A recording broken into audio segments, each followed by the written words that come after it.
challenging was your team selection today? Entonces hay ocho ausencias en un lugar del campo. So we have 8 defenders less. Y 3 delanteros menos. And 3 forwards less, and I can't deny that that's a difficulty. Pero tampoco puedo justificar la derrota por las ausencias. But I can't also justify the defeat due to the absences. First half we were stretched. Had to rally at half time and come out second half and show a fighting performance, and the only positive really is that. We dug in second half and give it a good go. We can show a lot of attitude and desire and try and be as aggressive as we can and play the Leeds way. So I think second half is something that we can take forward. I think we did our job and we played so well. I think it was a great performance from our team. I was trying to score one more, but the most important thing is the victory and the team. It's been a really tough week, but really positive in terms of performances and results. So to come away from home and perform the way we've done, score 4 goals and win the game, we must be happy today. We were the only game today, obviously. Is it important to win it and get that little gap with other teams not playing? Absolutely, because it puts pressure on them. And as well, I said to the boys, we were really lucky that today we were playing with everything that is happening and how many games were postponed. Listen, guys, enjoy, give the maximum, give everything you can out there, because I don't know how this is going to develop. No, none of us do. But after the match, Arsenal manager Arteta confirmed they'd reported an alleged racial incident. Gunners substitute Rob Holding approached the 4th official in the 33rd minute, saying he had heard racial abuse from a Leeds supporter. It is very disappointing because we have done so much in football to try to avoid that, Arteta said. The situation existed and was reported. It has to be dealt with by the authorities. I have nothing more to say about it. So, not great news off the pitch, but on the pitch, another excellent display from this very impressive young Arsenal side. Confident, dynamic, energetic. I think it's benefiting them not playing in Europe. But settled team. They've not had any injuries, no COVID cases of yet, which fingers crossed for them. And it was a really, really good week for Arsenal. They seem to have found their form and things look good for them. They've got selection headaches, they've got players competing for places and some terrific youngsters. Yeah, indeed. I mean, their young players are actually a joy to behold, aren't they? They're lovely to watch, play some great football. You could have picked any of them. Martinelli obviously bagged a couple of goals. Saka was great again. But in the end, Martin, you went with another Martin in Odegaard. I did, Gary, and I will say that when he first came to the club, I wasn't the biggest of fans, but I have to change that opinion now because he really is developed. Clever movement that he has to receive the ball, first class in that Arsenal midfield. Of course, you've got the front three that we know, Lacazette coming deep, really clever in the game. But he's growing in stature. Look at that for a lovely little pass there. His confidence is really high. Managers backed him. Smith-Rowe's been on the bench recently. And he just seems to keep getting better and better, controlling things now beautifully from an Arsenal. But look at that reverse pass, Martinelli making that run from out to in, as he was always available throughout the match. Again, look, points where he wants it, lets it run across his body, and he's away attacking. This one, he scored a few goals lately, so he hits that one, doesn't quite come off for him, but he has that in the locker now. And Arsenal really reliant upon him. He's direct here. This is when they're going to put this one away, and he just goes into another gear here. Doesn't come off for him on this occasion. Look at that for a pass. One touch. Saka, who also was magnificent today. I mean, Martinelli and Saka were also first class. A sloppy defending, didn't get tight enough, and then Saka punishes them. And for me, he just seems to get better and better. Smith-Rowe comes off the bench again to score another goal, as he did in midweek. Look at this for a lovely little dink pass through there, wasn't it? Isn't it? And finish with aplomb. And there's a man getting better and better. It was at Real Madrid, and it wasn't really happening for him. Yeah. But Arteta has found the best for him. End product, Gary, for him. Yeah. When he first came, he was looking OK without the end product. Now he's scoring goals. And if you play as a 10 in any team, you've got to score goals. Yeah, OK. Leeds, on the other hand, they've had a tough week. What's gone wrong? Well, they've lost their best players, which doesn't help. No, it's confidence is low after the defeat at City. I mean, we weren't looking at Leeds' performance at Chelsea last week and being overcritical. It was a great performance. They lost for a soft penalty in injury time. Yeah. So we don't want to be too dramatic, but today was chaotic. They tried to play the same system they normally play, which is man-to-man, and it just went completely wrong. Mixed with individual errors, you're going to have a problem against a confident Arsenal side. First goal, You don't want to concede the first goal when confidence is low. You give the ball away in your own half, but the back four's in shape. This isn't a tactical problem. Give the ball away in your own half. You're asking for trouble. The two central midfielders are in position. They get back. Look, you've got 6 there, 7 players.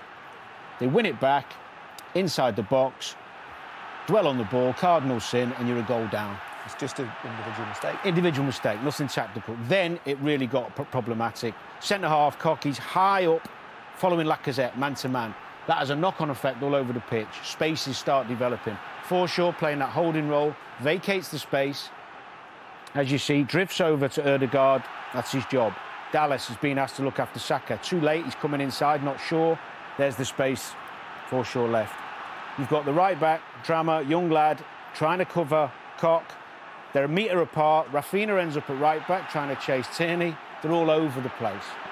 It's disastrous, and this went on and on and on. Clever from Arsenal players, though, to move them out of position. Gary, exactly. Lacazette, brilliant the way he did that with the centre-half. He dragged him out of position. This is the two midfield players, completely strung out. The shape's all wrong. It's not conventional. You know, if I was being asked to do that, if I was still able to play, it'd be a nightmare. You make yourself second favourite. This is the other centre-half, Ayling. He just comes flying out, and Arsenal just flood into the spaces that they come from. It was just a matter of time. Fullback again, drops across to cover that space, and they get punished. And this was happening time and time again. And this man, he's been a magnificent coach over the years, but this unconventional ways that he plays, man for man, all over the pitch. It's worked the last couple of seasons really well, and obviously, I suppose when you've got young players coming, it's not so easy for them as it is the experienced ones that are used to it. No, I think yes. I think you have to adapt to the players you've got and the opposition who you're coming up against. To ask those players, who some of them haven't played hardly any games, to play that way against such good opposition was too much. Too much. I think if Leeds play their best team, the way they've been playing for the last 18 months, they'll stay in the division comfortably. Yeah, too soon to panic, that's for Yeah, sure. Some debate about possible red card for Granit Xhaka. What did we make of it? I mean, he's got this in him, hasn't he, occasionally? He needs to eradicate this side of his personality. He's come back into the team. He's a really important player. They're 3-0 up at this point, and he dives in like this. He just needs to stop doing it. Andre Mariner. What do you think? Really red or yellow or amber? I think it's a yellow. I don't think it's a red. It's downwards. But the thing is that just a minute later, they're both yellows. Did that, and he got a yellow card, and it wasn't probably as bad as the Xhaka one, was it? Very similar. Similar, both yellows for me. I think he missed the first one. Yeah. I don't think it's a red. Xhaka. Sometimes, you know, what he's done before goes against they're him. Carbon copies, aren't they, really? Yeah, they're both yellows. Yeah. 5 games postponed today. Where are we going with this? Can you see the season dying out, or what's going to happen? I pray not. I feel for the supporters at the moment who are travelling up and down the country and getting games called off 2 or 3 hours before kick-off. Yeah. Surely we can put something in place that stops that, first and foremost. But then what happens next, we'll have to wait and see. OK, well, the Premier League have launched a campaign for fans to get boosted, so hopefully that will help. Seems like good advice for everyone. Well, now you know why Ian had that wide grin on his face at the top of the programme. I mean, Arsenal were quite sensational. Was it? Yeah, I thought it was just a nice smile. He still got it, look at him. All the damage was done in that first half, Ian. I mean, 11 of their 14 shots on goal were on target, and to put away 3 of them... actually was the least they deserved. Could have been more. I thought Lacazette had 2 really, really good chances, not half chances, proper chances. And Arsenal have been starting very fast like that. The problem they've been having is that they've been kind of sitting off in teams. They've got themselves back in the game. But fortunately for them today, Leeds were nowhere near that. But like Arsenal started with real bad intention right from the off. They put them under pressure. Yes, they gave the ball away. But the main thing is that they got punished in these instances.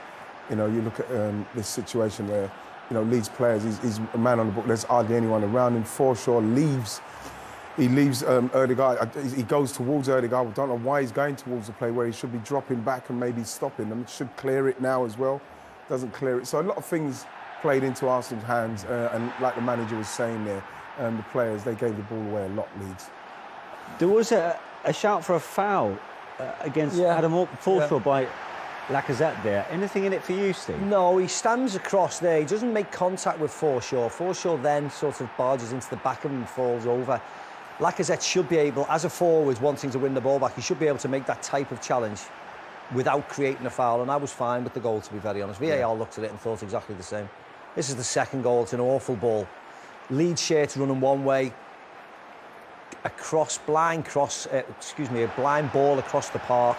Arsenal pounced on it.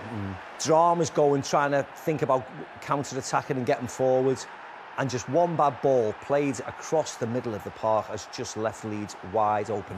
But this was the tail of the first half. This happened 10 times in the first half.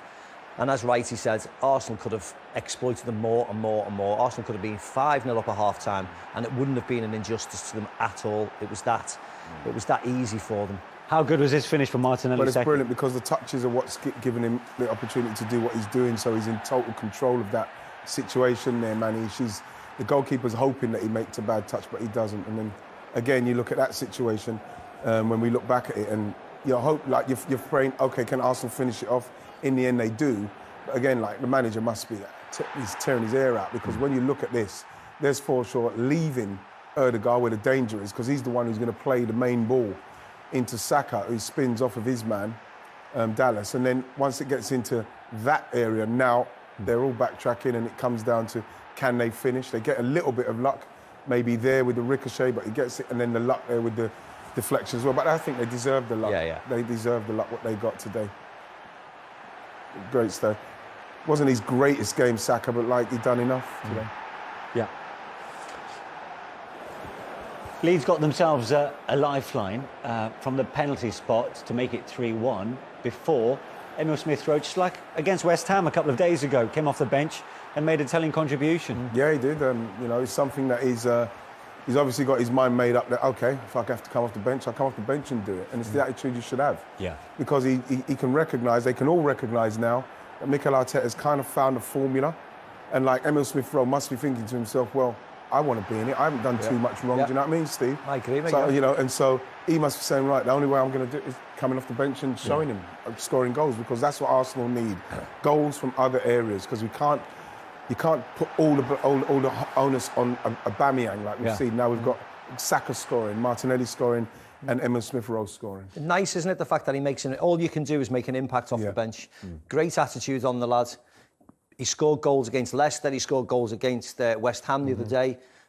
But you come on, he must have been upset that he was back onto the bench. But when you come on and you're called upon, he could have easily just went through the motions today, because they were never losing the game. But to come on and make an impact was brilliant of him. And Arsenal guaranteed a top 4 place on Christmas Day for the first time in 5 years. Are you surprised or pleasantly impressed with the way that they've matured? Yes, certainly the latter. Pleasantly impressed. Watched them lots of times, and each time I've watched them, I've seen an improvement on the last. And I watched them at the beginning of the season when they lost to Man City 5, and it was really poor performance. But since then, they've got a settled team, and they've just gone better and better and better. A tough game today turned into one of the easiest they'll play all season. OK. Well, one disturbing story which emerged from Ellen Road on that game is that the Premier League will be investigating alleged racist abuse that was aimed at the Arsenal bench from a section of the Leeds supporters during that first half. Referee Andre Mariner was alerted to the incident, as you can see, by Arsenal substitute Rob Holding just after the half-hour mark. And this is what Mikel Arteta had to say about it after the game.